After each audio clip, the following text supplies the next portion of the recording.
Hello YouTube family, welcome back to the channel. Today is going to be a real treat. Dawn is going to make a childhood dessert of hers that's called gob cake. Gobs originated in a small town in western Pennsylvania called Johnstown, and it just so happens that's where Dawn's family came from. So Dawn's going to make that for you guys today. I'm Jerry. And I'm Dawn. And we're living the Newcomb life.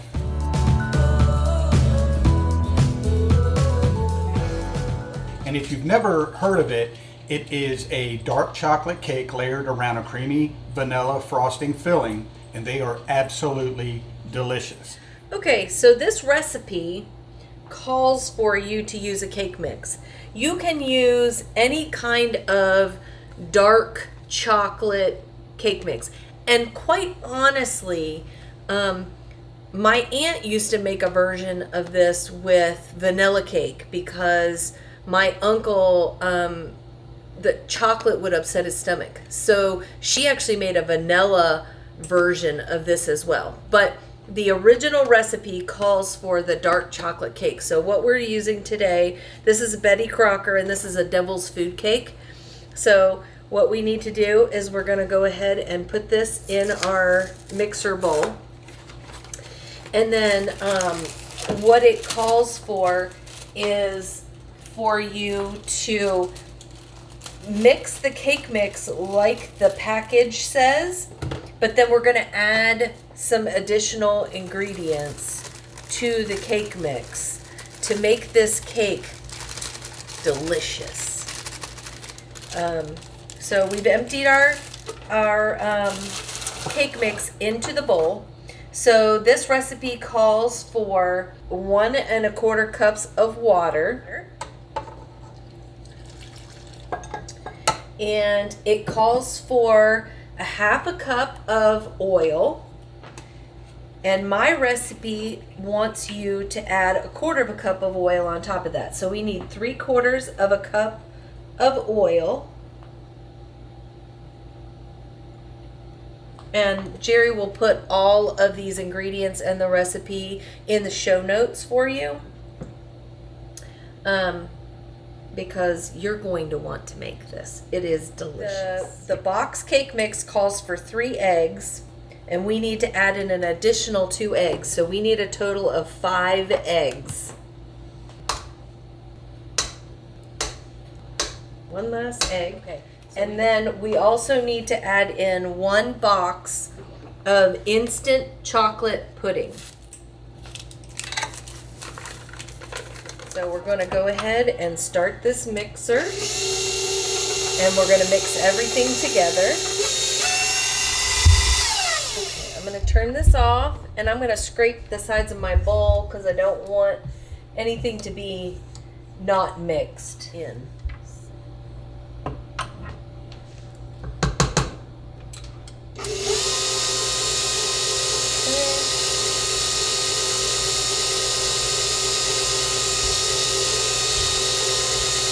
And that's all there is to our cake mix. We are going to bake this cake on cookie sheets or jelly roll pans, as most of you might call them. They're actually a cookie sheet with sides on it. That's very important because this is going to be like a thin cake, and it has to have sides to hold everything together. Okay, so I have 2 jelly roll pans here, and I have cut some wax paper down to fit onto my cookie sheets. I'm going to call them cookie sheets. They are jelly roll pans, but I'm going to call them cookie sheets. Now, a trick to keep this wax paper so it sits against your pan is to really quickly just hit your pan with a little bit of cooking spray. Not necessarily to keep the anything from sticking, but it actually helps your wax paper to kind of stick to your cookie sheet. So this recipe is very much a childhood memory of mine. My aunt was known for these gobs, and anytime we went anywhere for any kind of cookout or camping or anything like that, she made these, and they're delicious. So I'm excited to share this with you all. Okay, so we're gonna just remove this, and we're going to try our best to do half and half in each tray. All right, so we're gonna put these in the oven, and we're gonna bake them on 350, and we're going to bake them for 15 minutes, and that will give us our cake. So we're gonna put these in the oven.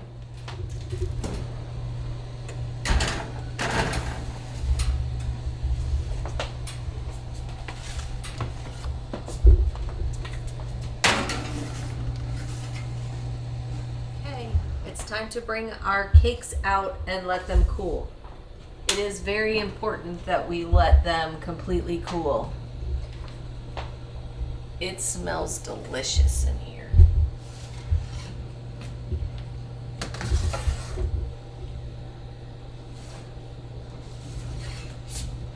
We're going to let these cool, and then in a few minutes we're going to make the filling.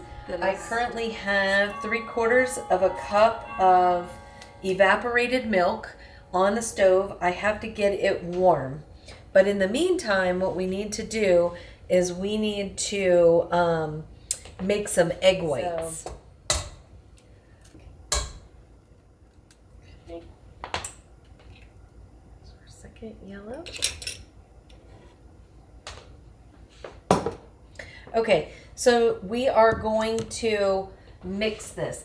Now, let me preface this by saying I have a stand mixer. It is great for doing this. You can do it with a hand mixer, but it's going to take a whole lot more time. So what we're going to do is we're going to beat the egg whites until they are stiff. Okay, I'm going to scrape my bowl. And then just gonna hit it a little bit longer. But you can see it's starting to stiffen. And that's what we want.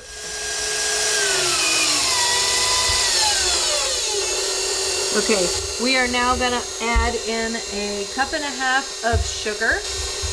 And I already have this measured out here.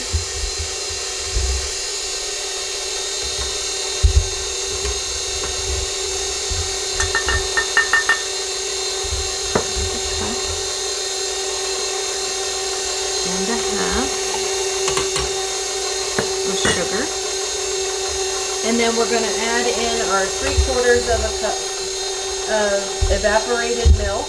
That is,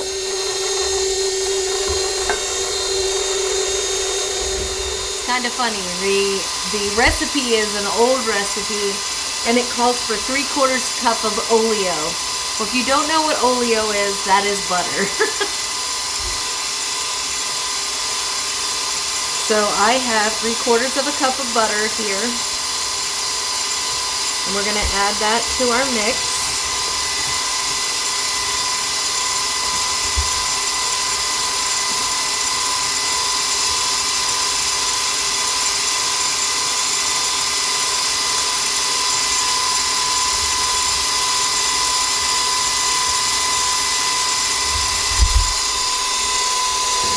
Down a bit.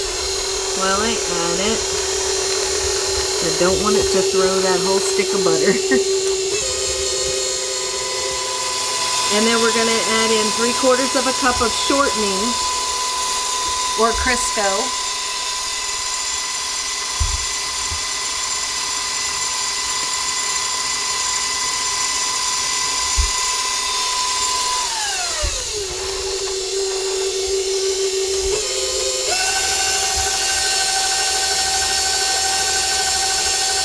And then we are going to add in 3 teaspoons of vanilla.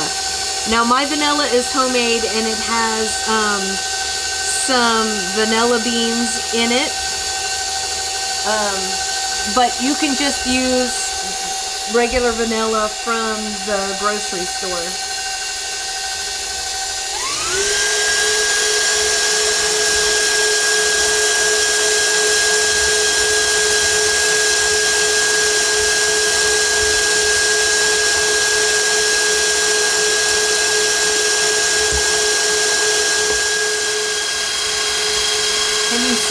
starting to change. It's starting to thicken up and become icing. So you can see it kind of solidifies, gets much thicker. This is the consistency that you want it to go into your gobs.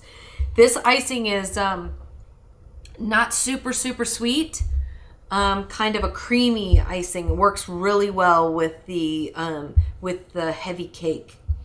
So we're gonna go ahead and put this icing on our one side of our cake here.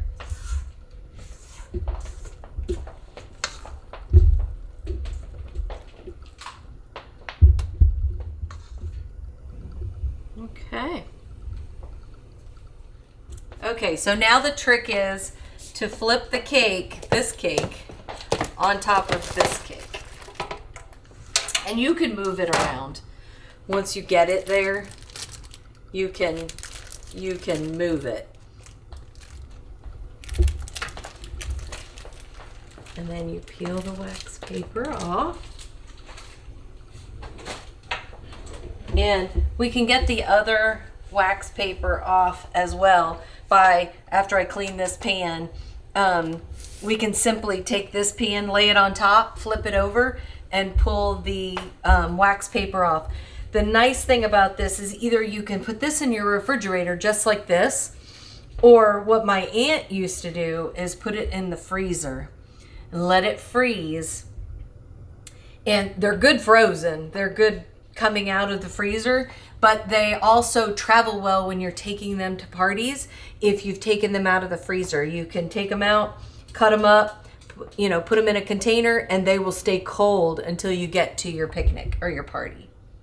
Okay, so we decided to go a different route with this. We're gonna go ahead and cut it on this pan, and then we're gonna put it in a container to take to our party tomorrow.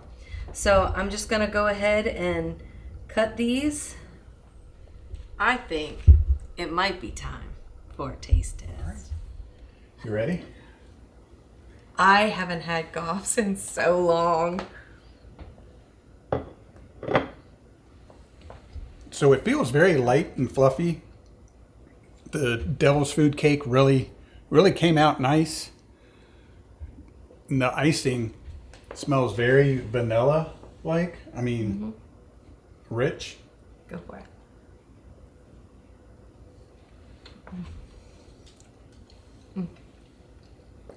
Wow. It practically melts in your mouth. I mean, that is fantastic. There's a little bit of crunch from the sugar in the filling, which is amazing. The filling is very light and fluffy. The vanilla really comes through. Mm-hmm. But the devil's food cake is very light. Good. I mean, very airy. Yeah. Like I said, it practically melts in your mouth. So good. Oh my gosh. That chocolate is the perfect amount of chocolate. It's not so chocolatey that it overpowers the vanilla of the filling. That is absolutely amazing. So good. So you guys have got to try to make this. If you do, make sure that you leave us a comment below. We'd really like to know how it came out and what you guys think of Gobs. But I hope you guys liked this video. If you did, give it a thumbs up. Don't forget to hit that subscribe button. It's free and it really helps our channel grow. And don't forget to hit that notification bell so you're up to date on all of our upcoming videos. But thank you so much for watching, guys, and we will see you on the next one. Bye. Good. Should we do a thumbnail? Another one? Oh. We can do that.